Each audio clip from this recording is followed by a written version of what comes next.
back to another BAW YouTube episode. On this episode, we are going to be running through the Safari ARMAX products, and we will be focusing on pre-DPF cars because that's what this one is. So we will show you the benefits and why it is beneficial to be using the ARMAX products in the older cars so you can maintain the longevity of the engine and look after everything, even though it is an older vehicle.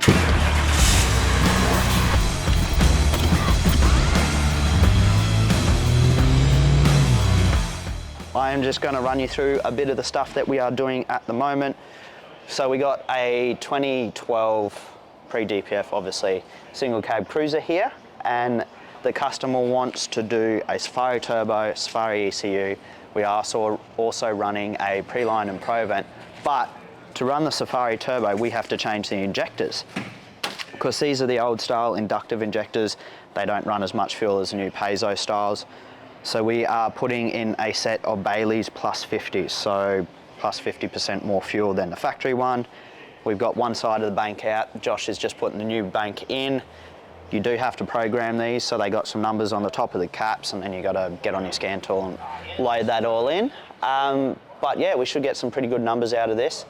Safari have told us that they have one like this with this exact setup, and they said it runs pretty good. So I'll be interested to see how it runs with the turbo, the ECU and the new injectors. So follow along. It's a bit of a shambles at the moment in the engine bay because you got to pull basically everything out. Touch wood, we don't get one stuck because sometimes injectors can be quite a pain once they get stuck in there because of all the carbon buildup and stuff like that.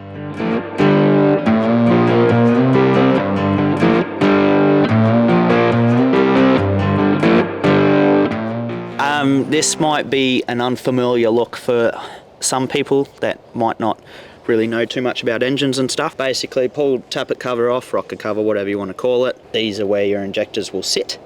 These are your camshafts. Obviously, these are double overhead cam. It's pretty much it. Once you pull all the stuff out of the way, intercooler and whatnot, it's fairly straightforward and open and easy to get into. But that's pretty much how the top of an engine looks on a VDJ Land Cruiser.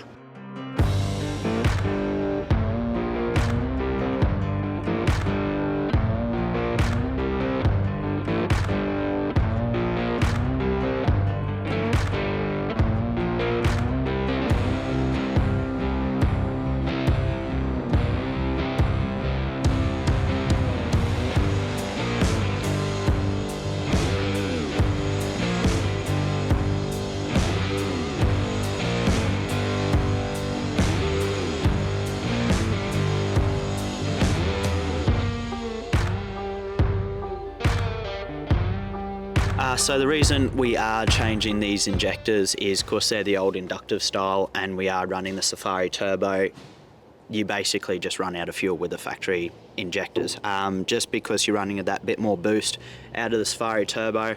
But the new style piezo injectors, they don't run out of fuel, so you don't have to run them for the Safari Turbo. That's why you don't have to upgrade those. But yeah, definitely on the old girls, if you want to do those turbos upgrades, it is ideal to do injectors with it just to get the most out of it, because yeah, obviously running out of fuel is no fun.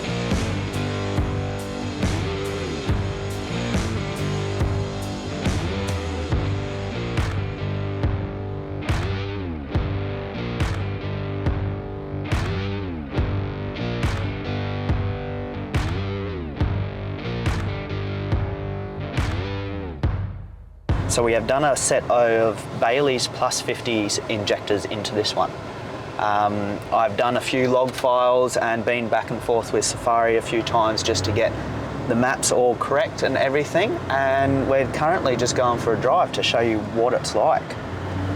Like we all know, Safari system has the map selector in the cab, so 5 maps. I can't remember exactly the order they are, but they are sports, traction, assist, comfort, towing, and then a standard mode. Sorry about the bumps, guys. The Safari system runs an awesome engine management system, so the control that it has over all the sensors and everything in the engine is unbelievable. So you won't get full power out of the ECU or the engine until it's up to operating temperature. which is between that 85 and 90 degrees Celsius in your coolant temps. Another cool thing that they do is you can plug a computer into it, get on your laptop, take what they call a log file. So as soon as you turn the keys off, the ECU stores about 30 minutes of drive time. You can actually extract that log file, email it to Safari and go, hey, I'm having a few issues, can you check over this log file? And they could get back to you and be like, oh yeah, this sensor's buggered, or you're losing fuel, or your booster's low or something. It is quite amazing what they can actually control and see from a remote place. Or if you're around us, you can bring it into us, we can do the exact same thing and send it down to them.